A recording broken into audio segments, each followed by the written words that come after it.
이탈리아의 부유한 가문 리치오디가의 상속자 주세페 리치오디. 그는 로마와 토리노에서 법학을 공부한 엘리트이자 세심한 감수성을 지닌 동성애자였습니다. 그는 1897년 고향인 피아첸자로 돌아와 본격적으로 미술작품 수집을 시작합니다. 주로 전 세대와 동시대 이탈리아 화가들의 작품, 그 중에서도 풍경화와 초상화에 집중해 컬렉션을 구축해 나갔습니다. 그리고 이를 바탕으로 1924년 옛 수도원을 개조해 리치오디 미술관을 설립합니다. 개관 후 100년이 지난 지금까지도 여유롭고 고풍스러운 공간에서 수집가의 세련된 취향을 엿볼 수 있는 미술관으로 조용히 명성을 이어오고 있습니다. 이 리치오디 미술관 소장품 가운데 약 10분의 1에 해당하는 70점의 작품들이 지금 서울의 마이아트 뮤지엄에서 전시되고 있습니다. 사실 저는 작년에 마이아트 뮤지엄에서 열렸던 카포디 몬테 미술관 컬렉션 전시에서 큰 인상을 받지 못했던 터라 이번에도 비슷한 이탈리아 지역미술관 초청 전시라는 점에서 큰 기대 없이 방문을 했습니다. 그런데 결론부터 말하자면 이 전시는 저에게 예상 밖의 즐거움을 안겨주었고 결과적으로 꽤 만족스러운 관람 경험이 되었습니다. 먼저 이 전시의 분명한 메인 작품인 클림트의 여인의 초상 한 점만으로도 이 전시를 보러 갈 충분한 이유가 된다고 느꼈습니다. 여기에 더해 그동안 이름을 들어본 적 없었던 19, 20세기 이탈리아 화가들을 새롭게 알게 되는 지적인 즐거움도 컸습니다. 100여 년 전 이탈리아에서 형성되었던 예술적 흐름, 그리고 그것과 떼어놓을 수 없는 사회정치적 상황까지 상상해보는 기회가 되었습니다. 그래서 오늘 영상에서는 먼저 클림트의 여인의 초상에 대해 이야기한 뒤 이어서 이번 전시에서 특히 인상 깊었던 8명의 이탈리아 화가들을 전시에서 큐레이션하는 13개 섹션의 틀에서 벗어나 새로운 흐름으로 정리해 여러분과 나누어 보려 합니다. 솔직히 말하면 큰 기대를 하지 않았습니다. 워낙 이번 전시의 홍보가 대부분 도난당했다가 기적적으로 돌아온 그림이라는 드라마틱한 사건에 집중하고 있기에 오히려 좀 유난이다라는 생각도 했던 게 사실입니다. 저도 모르게 이 그림을 세상에서 가장 비싼 화가가 그린 데다 도난 사건까지 겪은 바람에 운 좋게 유명해진 작품 정도로 생각하게 된 거죠. 게다가 이탈리아 화가들의 작품이 줄을 이루는 미술관에서 클림트의 그림이 대표적처럼 이야기되는 점도 마음에 걸렸습니다. 그런데 직접 마주한 이 그림은 그런 제 삐딱한 마음과 의심을 말끔히 녹여버렸습니다. 이번 전시에 등장하는 다른 그림들 역시 각자의 매력을 지니고 있지만 이 그림은 분명히 다르다는 생각이 들었습니다. 유리 전시 공간 안에서도 아우라를 풍기는 아름답고 균형 잡힌 그림에서 쉽게 시선을 떼기가 어려웠습니다. 빨갛게 상기된 볼, 살짝 벌어진 입술, 목을 길게 빼고 돌아보는 자세, 눈을 맞추고 말을 거는 듯 또는 대답을 기다리는 듯 호기심 어린 모습의 우아한 여인은 저를 가까이 끌어당기는 듯 했습니다. 이 그림이 그려질 당시 50대의 클림트는 2년 뒤 뇌졸중으로 쓰러지게 될 것이라 상상하지 못한 채 예술 인생의 마지막 시기를 보내고 있었습니다. 이 시기에 클림트의 화풍은 조금씩 변하고 있었습니다. 키스나 유디트처럼 금장식을 앞세워 에로티시즘과 욕망, 죽음, 여성성을 노골적으로 드러내던 황금기를 지나 전쟁 이후의 작품들에서는 장식적 요소가 점차 줄어들고 인물의 심리와 존재감이 더욱 또렷하게 드러나는 방향으로 옮겨가고 있었죠. 또한 이때는 1차 세계대전이 끝나고 화폐 가치가 급락하며 경제적으로 어려운 시기였습니다. 클림트는 오스트리아 빈의 귀부인들의 의뢰 초상화나 대중 판매를 위한 익명의 여인 초상화를 비교적 빠른 속도로 많이 그려내며 재정적인 어려움을 벗어나고자 했습니다. 전쟁으로 인해 정신적, 물질적으로 피폐해진 시대 속에서 사람들에게도 그리고 클림트 자신에게도 무해하고 아름다운 빈의 여인은 매력적인 주제였습니다. 완숙기에 도달한 노련한 화가는 마치 공장처럼 많은 초상화를 그려내는 와중에도 놀라울 만큼 밀도 높은 아름다움을 녹여내는 데 실패하지 않습니다. 이번 전시의 여인의 초상은 바로 그 시기에 그려진 익명의 여인을 그린 아름다운 초상화 중 하나입니다. 이 그림은 처음부터 지금의 모습은 아니었습니다. 클림트는 검은 모자를 쓴 여인을 그린 그림이 팔리지 않자 그 위에 덧칠을 해서 지금의 그림을 완성했습니다. 더 대중적인 스타일로 만들기 위한 선택이었을 수도 있고 개인 소장을 염두에 두고 자신의 취향에 맞게 바꾼 것일 수도 있습니다. 어느 쪽이든 결과는 탁월합니다. 여러 색의 점을 찍어내 쌓아 올린 얼굴의 표현, 일부러 뭉개어 흐릿하게 처리한 머리와 귀, 거칠고 간결한 붓질로만 그려낸 옷의 패턴, 그리고 인물을 더 돋보이게 만드는 짙은 녹색의 배경까지 서로 다른 표현 방식들이 이질감 없이 어우러지며 강한 매력을 만들어냅니다. 장식적이고 아름다운 초상화는 많지만 그림 속 인물이 생생한 현실이 되어 관람자에게 말을 거는 초상화를 만나는 것은 아주 드문 경험입니다. 이 작품을 보며 그런 경험을 하고 나니 클림트가 그린 다른 초상화들을 실제로 더 보고 싶다는 마음이 커졌습니다. 미술을 좋아하는 분들에게는 클림트의 도시라고 여겨지는 오스트리아 빈이라는 도시에 가보고 싶다는 생각이 처음으로 들었습니다.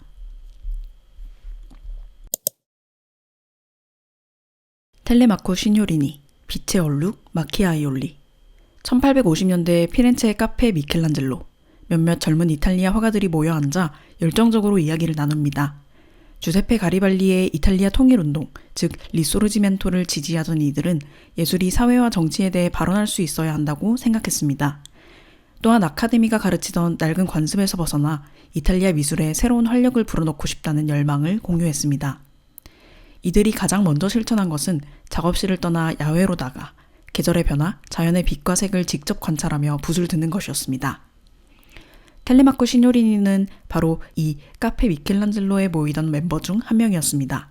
이 작품, 비아레지오 해변은 시뇨리니가 이 동료들과 함께 피렌체의 서쪽 해안으로 여행을 떠났을 때 그린 그림입니다.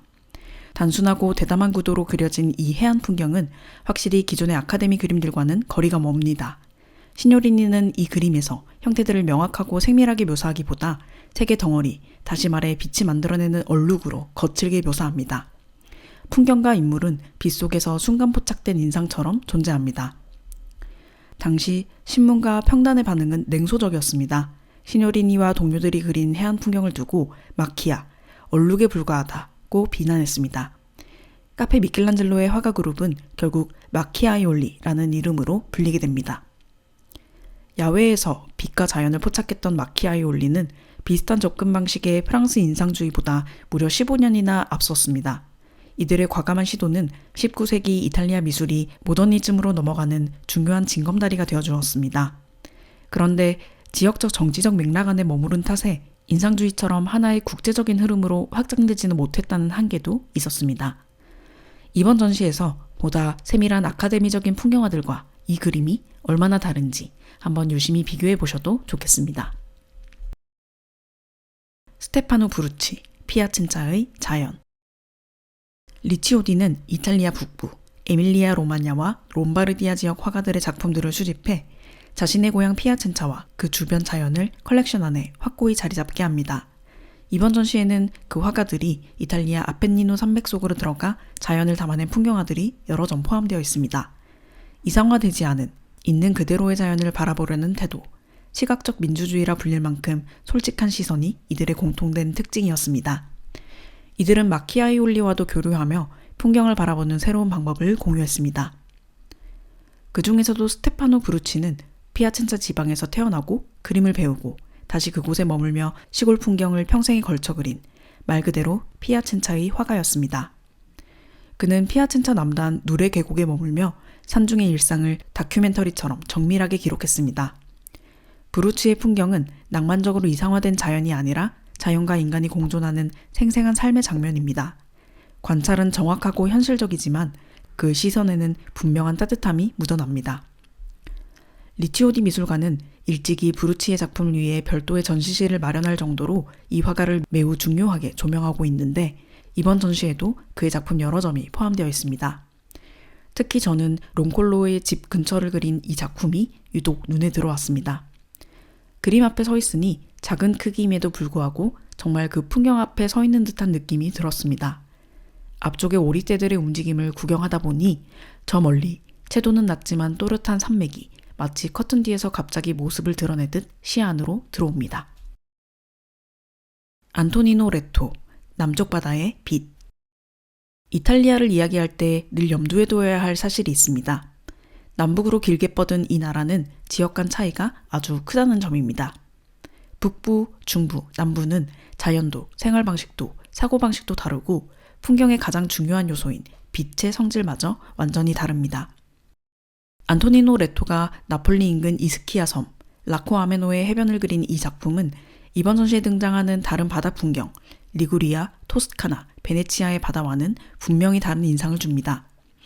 이 해변 그림은 바닷물보다도 열기에 달궈진 모래와 바위의 존재감이 더 크게 다가옵니다.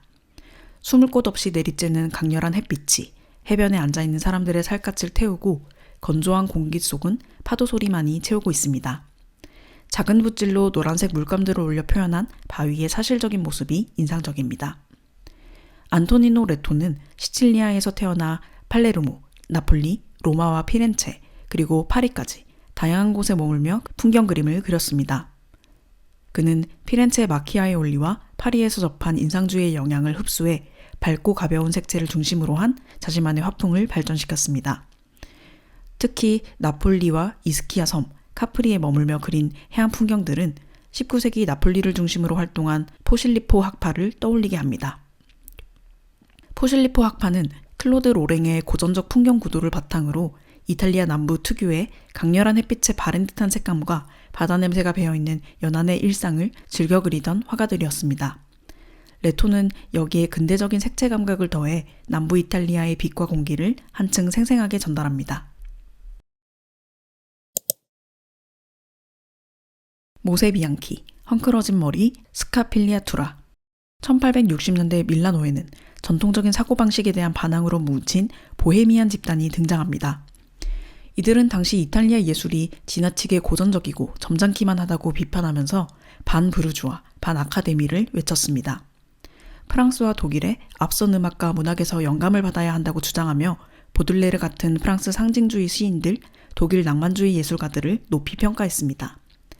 감각적이고 아방가르드한 표현을 지향하는 새로운 예술을 꿈꾸며 실제 삶에서는 술과 약에 의지하며 비관적이고 방탕한 태도를 자처했습니다. 사람들은 이들을 스카필리아투라 밀라네제, 즉 밀라노의 머리 헝클어진 자들이라 불렀습니다.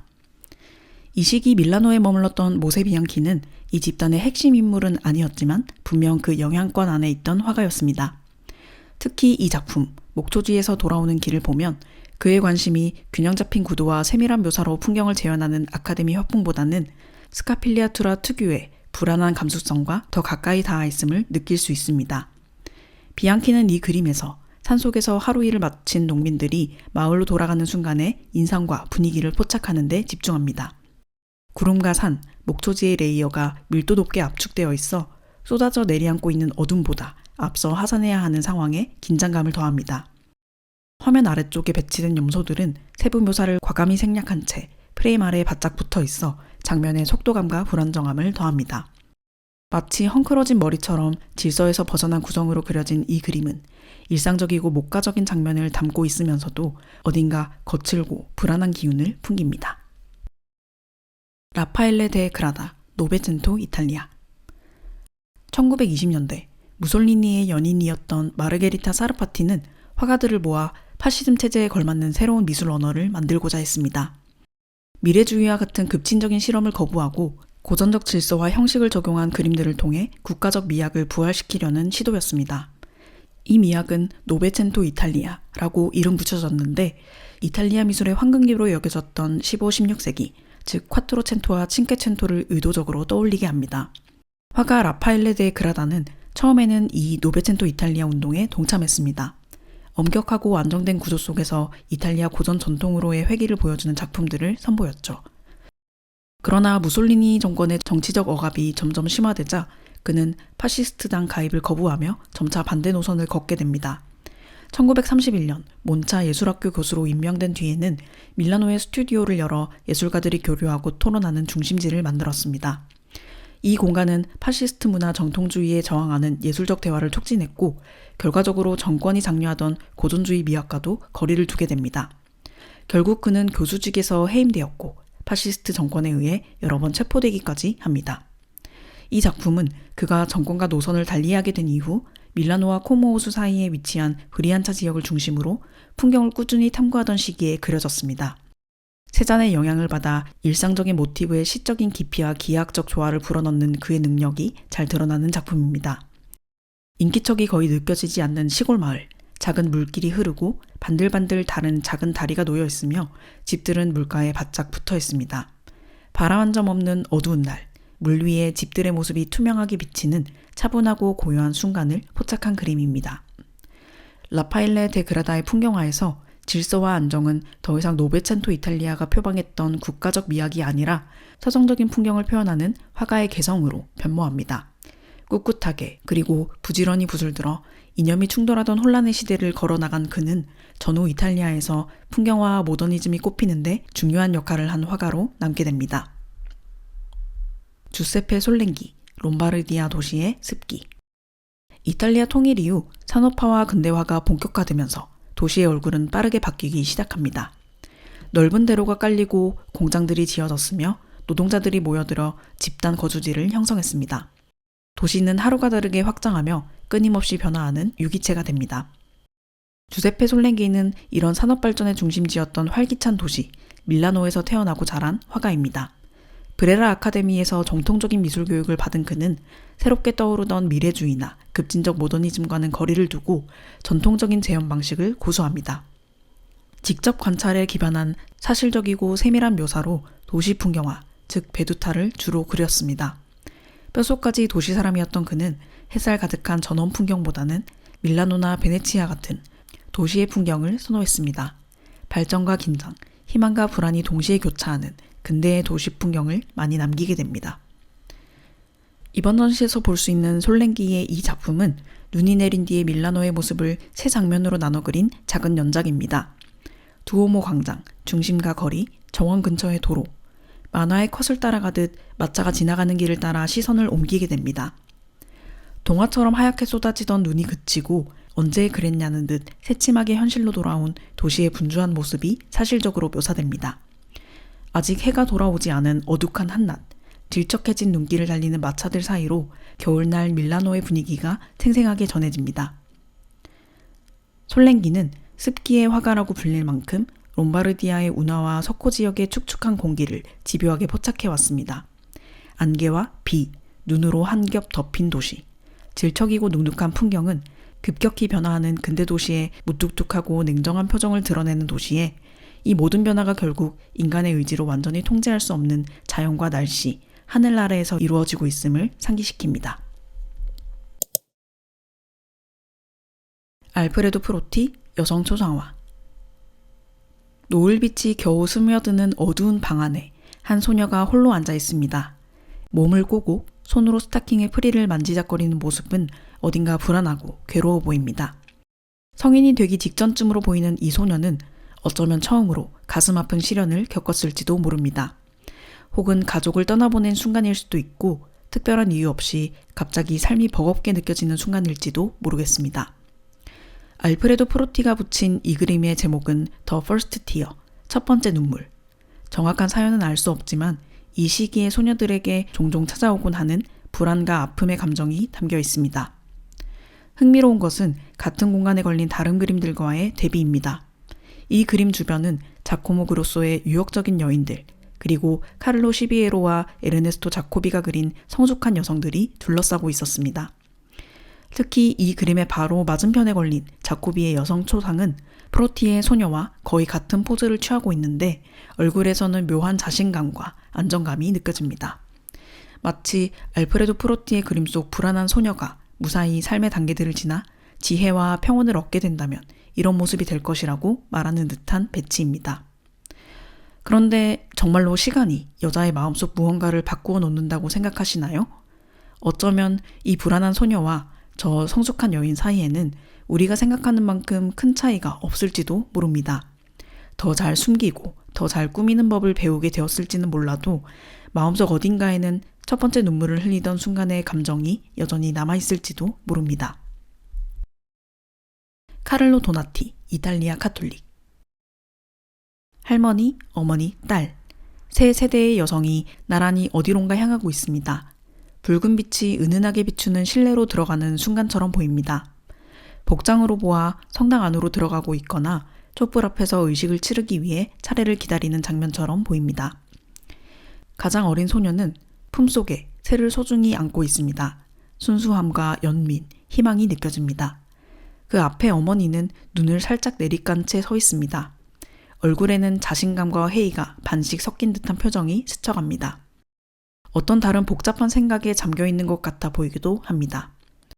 맨 뒤에 나이 든 여성은 모든 걸 겪고 오히려 다정해진 사람 특유의 관조적이면서도 편안한 얼굴을 하고 있습니다. 세 인물은 같은 방향을 향하고 있지만 또렷하게 다른 삶에 대한 태도를 보여줍니다. 베로나 출신 화가 카를로 도나티는 신비주의적 화풍으로 잘 알려져 있습니다. 그의 그림에서는 라파엘 전파의 고전성, 아르누보와 분리파의 장식성, 그리고 고딕 양식의 엄숙함이 동시에 느껴집니다. 그는 점차 삶과 죽음, 신앙과 성례, 천사와 성인들, 그리고 성모 마리아를 다루는 교회의 프레스코와 작업에 깊이 몰두하며 점점 더 종교적인 삶과 예술에 헌신했던 인물로 전해집니다. 이런 맥락에서 보면 이 작품, 정화는 도나티가 동시대 이탈리아 사회의 신앙이 어떤 모습이었는지를 보여주는 그림으로 읽을 수 있습니다.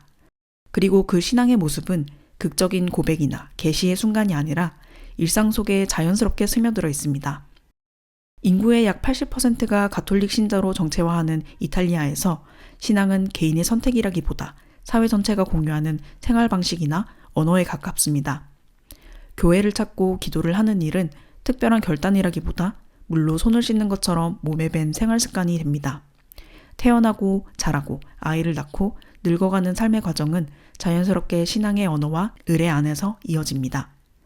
개인의 삶 안에서 변화하는 신앙의 의미와 세대를 따라 이어지며 형태를 달리해온 이탈리아 가톨릭의 모습이 이 그림 속 세 여성의 모습으로 제시됩니다.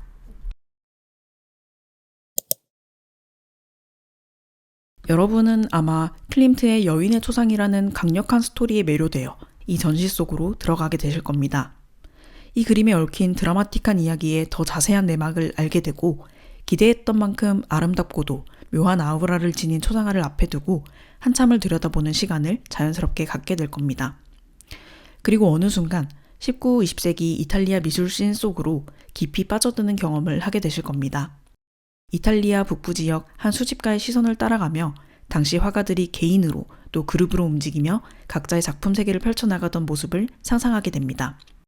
마키아이올리의 빛, 스카필리아투라의 불안, 노베첸토의 질서, 우리가 상대적으로 잘 알지 못했던 근대 이탈리아 회화의 흐름을 하나의 전시 안에서 자연스럽게 비교해 볼 수 있다는 점이 이 전시의 큰 장점입니다. 마지막으로 이탈리아의 다양한 자연과 도시 풍경을 들여다보는 즐거움이 남습니다. 북부의 산속 자연풍광과 석호의 습기, 남부의 햇볕이 따사로운 해변, 산업화된 대도시의 거리, 가톨릭적 정서가 스며든 인물들까지 휴가지로 찾았을 때는 다소 피상적으로 경험할 수밖에 없는 이탈리아의 아름다운 풍경들을 그곳에 살았던 화가들의 눈을 빌려 더 내밀한 모습을 볼 수 있었습니다. 이 전시를 방문할 계획이시라면 위와 같은 즐거움을 염두에 두고 감상해 보시길 추천드립니다. 강한 메시지나 즉각적인 감정의 고조를 기대하기보다는 시간을 조금 넉넉히 잡고 작품 사이를 오가며 천천히 잔잔한 즐거움을 느끼는 방식이 잘 어울리는 전시입니다. 마지막으로 덧붙이고 싶은 이야기가 있습니다. 파시즘 정권이 집권하고 예술 또한 국가 이념과 결부되었던 20세기 초 이탈리아의 시대적 배경을 생각하면 이 시기에 회화를 다루는 일이 어딘가 조심스럽게 느껴질 수도 있습니다. 향토적이고 전원적인 풍경, 토착적인 정서를 담은 이미지들이 이념의 프로파간다에 활용되기도 했기 때문입니다. 그래서 우리는 이 이름들을 프랑스 인상주의 화가들만큼 익숙하게 접하지 못했는지도 모릅니다. 그렇지만 이 그림들을 남긴 화가들 모두가 그런 정치적 목적을 위해 붓을 들었던 것은 아닐 것입니다. 대부분은 그저 자신들이 살던 땅의 빛과 공기, 일상의 장면을 가장 진실한 방식으로 붙잡아 두고 싶었던 예술가들이었을 것입니다. 그런 마음을 떠올리며 바라본다면 이번 전시에서 오래 곁에 두고 싶은 따뜻하고 아름다운 풍경들을 진실로 만나실 수 있을 것입니다.